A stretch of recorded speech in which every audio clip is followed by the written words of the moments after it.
Hello, this is New Vision TV. I am Lynn Komjisha. The Uganda Wildlife Education Center in Entebbe has just won the prestigious Pan-African Association of Zoos and the Korea Chairmanship Award for 2017.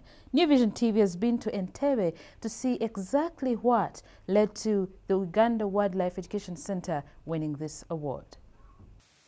On entering the zoo, one first encounters the knowledge repository at the information center, where information on Uganda's wildlife is kept and updated.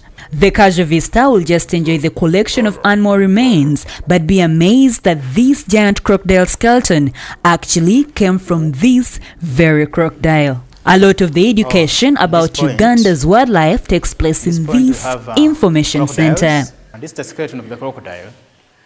As you're drying animal fresh, you have to separate the bones and then the flesh. If you don't do that, it means you get nothing. They will get rotten. So that's why we do. You see, we try to separate the bones with the flesh. So in between, we cut down with the crocodile. We put in some chemicals. The bones will come out. So can pull out the bones, and then we'll be able to preserve the flesh. And then the skeleton aside. The animals at UWEC actually end up here because of one role or another in their natural habitat. UWEC, therefore, is for conservation. This baby elephant called Edward was rescued when he was less than a week old. He is now growing happily under the care of Bruce Tumwesije, who is both his mother and father now. He was named Edward after the herdsman who rescued him after his mother was killed by poachers. He's called Edward Twichilize. Twichilize is a man who found him in water. He fell in the lake, that was Lake George on Hamkung Island, and is now 6 months of age. And when we got him, he was only 5 days, and he had the umbilical cord with him, so meaning that he was so young and tiny.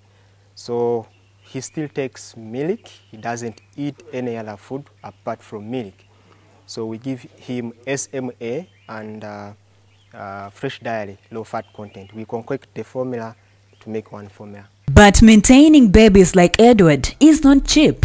For the milk he takes, most Ugandan mothers cannot afford it. He needs 10 liters a day, and this will go on until he is 3 years old, when he will be able to live fully on vegetable matter. UWEC has been at it for a while. Charles is another of Bruce's children, actually the firstborn, and is already 6 years old. However, Charles is a female, but the tendency here is to name animals after the persons who rescued them. So Bruce interchangeably calls Charles he or she. Charles is still a teenager and will be considered an adult at the age of 14.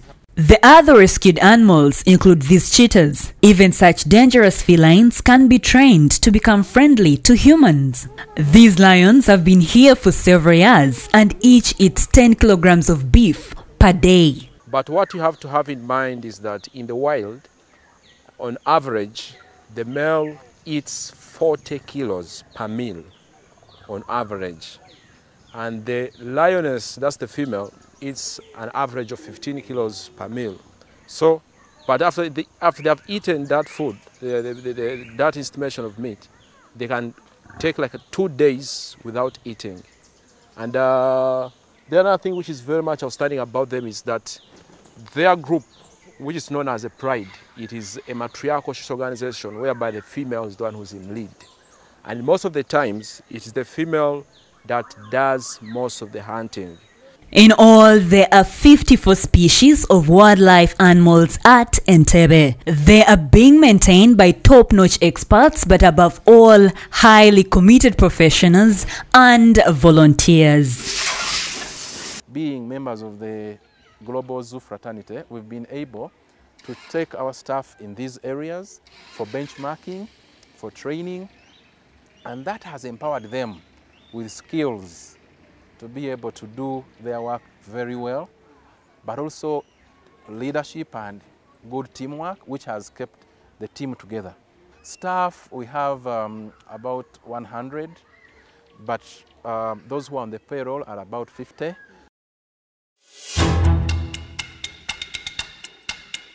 You're still watching New Vision TV, and now for Pearl of Africa series, we take a look at Lake Victoria. It is the largest water body in the East African region, but its source is right here in Uganda. This lake is called Lake Victoria and was named after Queen Victoria by an explorer in 1850s called John Speke in his quest to locate the source of the River Nile. The lake provides numerous activities such as fishing, boat riding, amongst so very many others. Take a look. Looking at the map of Uganda, Lake Victoria is seen located in the southwestern part of the country, covering up most of Entebbe district. With a surface area of 68,800 kilometers, Lake Victoria is Africa's largest lake by area, the world's largest tropical lake, and the world's second largest freshwater by surface area, after Lake Superior in North America.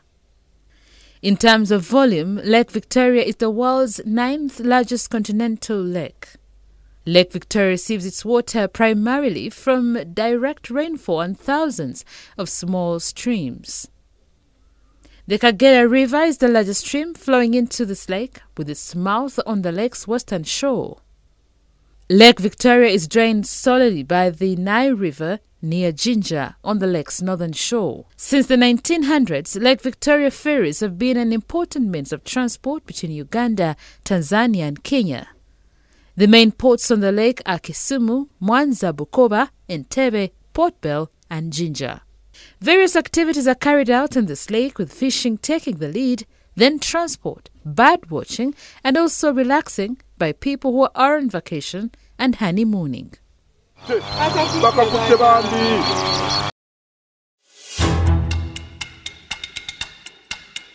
And that's all we had for you. Thank you for watching. Be sure to catch more of your updates on your mobile, on your desktop, on your tablet, anywhere on the go by visiting www.newvision.co.ug. I am Lynn Komjisha.